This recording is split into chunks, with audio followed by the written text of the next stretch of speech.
One chance, one moment, 3 words. Mastering attraction isn't about luck. It's about knowing what to say and when. Say the wrong thing, game over. Say the right thing, watch her lean in. These 3 words can spark chemistry instantly, but only if you use them correctly. So what are they? And why do they work so well? Let's break it down right now. But before we start, don't forget to smash the like button and subscribe to our channel for more insightful videos. It was a crisp autumn evening and the city buzzed with life. The streets were alive with the hum of conversations, laughter, and the occasional clink of glasses from nearby cafes.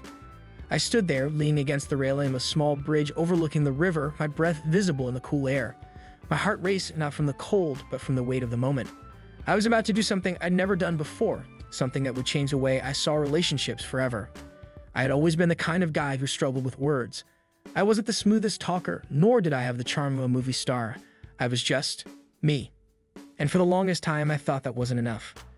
I'd watch other men effortlessly strike up conversations with women, their confidence radiating like a force field. Meanwhile, I'd fumble over my words, my mind blanking at the worst possible moments. I felt invisible, like I was destined to be the guy who blended into the background. But that night, everything changed. And it all started with 3 simple words. The encounter. I noticed her from across the bridge. She was standing alone, her silhouette framed by the golden glow of the streetlights. She had an air of quiet confidence, the kind that made you want to know her story. My first instinct was to look away, to retreat into the safety of my own thoughts. But something inside me stirred, a voice that said, "This is your moment. Don't let it slip away." I took a deep breath and walked over. My palms were sweaty, my mind racing with 1,000 scenarios of how this could go wrong. But I pushed through the fear. As I approached her, she turned to me, her eyes meeting mine. For a split second, I froze. What do I say? How do I start? My usual go-to, "Hi, how are you?" felt painfully inadequate. And then it hit me. Those 3 words. The ones I'd read about, the ones I practiced in my head, but never had the courage to say out loud. "You and I," began, my voice steady despite the storm inside me, "should get to know each other better." She blinked, surprise. A small smile tugged at the corners of her lips. "That's different," she said, her voice warm and inviting. "Most people just say hi." I shrugged, trying to play it cool, though my heart was pounding. I figured we could skip the small talk and go straight to the good stuff. She laughed, and just like that, the ice was broken. We spent the next hour talking, really talking. Not about the weather or our jobs, but about our dreams, our fears, the things that made us who we were. It was the most authentic conversation I ever had, and it all started with those 3 words. You and I. The power of you and I. Those 3 words became my secret weapon. They weren't just a phrase, they were a mindset. They shifted the focus from me to us, creating a sense of equality and connection that went beyond surface-level interactions. Here's why they work. Number 1, they create equality. When you say, you and I, you're not putting yourself above or below the other person. You're saying, we're in this together. It's a subtle but powerful way to establish mutual respect. Number 2, they spark curiosity. Most people are used to generic greetings like, how are you? Or, what do you do? When you say something unexpected, like, you and I should get to know each other better, it piques their interest. They want to know more. Number 3, they build emotional intimacy. By framing the conversation as a shared experience, you invite vulnerability. You're not just asking for information, you're inviting them to open up and connect on a deeper level. Number 4, they encourage collaboration. The phrase you and I inherently suggests teamwork. It sets the stage for a conversation that feels cooperative rather than confrontational, making the other person more likely to engage openly and positively. Number 5, they leave a lasting impression.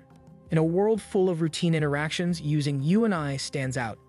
It's memorable because it's different and meaningful, leaving the other person with a sense of connection they won't easily forget. The science behind the magic. What makes you and I so effective? It's all about psychology. Humans are wired for connection. We crave meaningful interactions, not just empty small talk. When you use you and I, you're tapping into that innate desire for connection. You're saying, I see you, I value you. Let's create something together. Studies have shown that people are more likely to open up when they feel a sense of equality and shared purpose. By using you and I, you're creating that sense of partnership from the very beginning. It's not just about you or them. It's about the space you create together. How to use you and I in real life. Let me break it down for you. Here's how you can use you and I to transform your interactions. 1. The first meeting, instead of the usual, hi, how are you? Try something like, you and I seem to have a lot in common. What's something you're passionate about? You and I should get to know each other better. What's one thing I should know about you? These phrases immediately set you apart from the crowd. They show that you're interested in more than just surface-level conversation. 2. Deepening the connection. Once you've broken the ice, use you and I to keep the conversation flowing. You and I could talk about this all day. What's something that's been on your mind lately? You and I have so many stories to share. What's one that shaped who you are? These questions invite the other person to open up and share something meaningful. They create a sense of intimacy and trust. 3. Building long-term relationships. You and I isn't just for first meetings. It's a tool you can use to strengthen existing relationships. You and I make a great team. How can we tackle this together? You and I have been through so much. What's one memory that stands out to you? By framing your interactions as a shared journey, you create a sense of partnership and mutual respect. The turning point.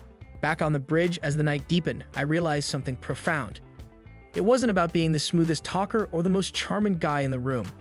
It was about being authentic, about creating a space where two people could connect on a deeper level. And you and I was the key to unlocking that space. As we talked, I noticed the way her eyes lit up when she spoke about her dreams. I saw the vulnerability in her smile when she shared her fears. And I realized that this connection, this moment, was what I'd been missing all along. The ripple effect. That night changed everything. Not just for me, but for the way I approach relationships. I started using you and I in all my interactions, with friends, colleagues, even strangers, and the results were astounding. People opened up to me in ways they never had before. Conversations became richer, more meaningful. I felt seen, heard, and valued in a way I never had before. And it all started with 3 simple words. The lesson. If there's one thing I've learned, it's this. Seduction isn't about grand gestures or flashy lines. It's about creating a genuine connection.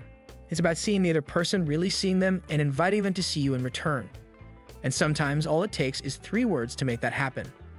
So the next time you find yourself standing on the edge of a conversation, unsure of what to say, remember this. You and I, say it with confidence, with authenticity, and with an open heart. You might just be surprised at where it takes you. Because in the end, it's not about perfection, it's about presence. It's about showing up as yourself and inviting the other person to do the same. These 3 words have the power to turn ordinary moments into extraordinary memories.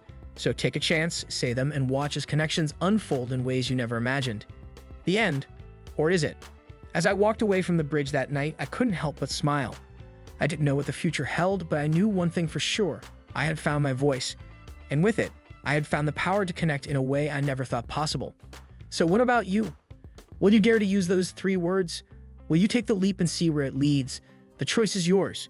But remember, the most meaningful connections often begin with the simplest phrases. You and I say it, mean it, and watch the magic unfold. Let us know your favorite in the comments below. And don't forget to like, subscribe, and share this video with friends, and join us in the next video.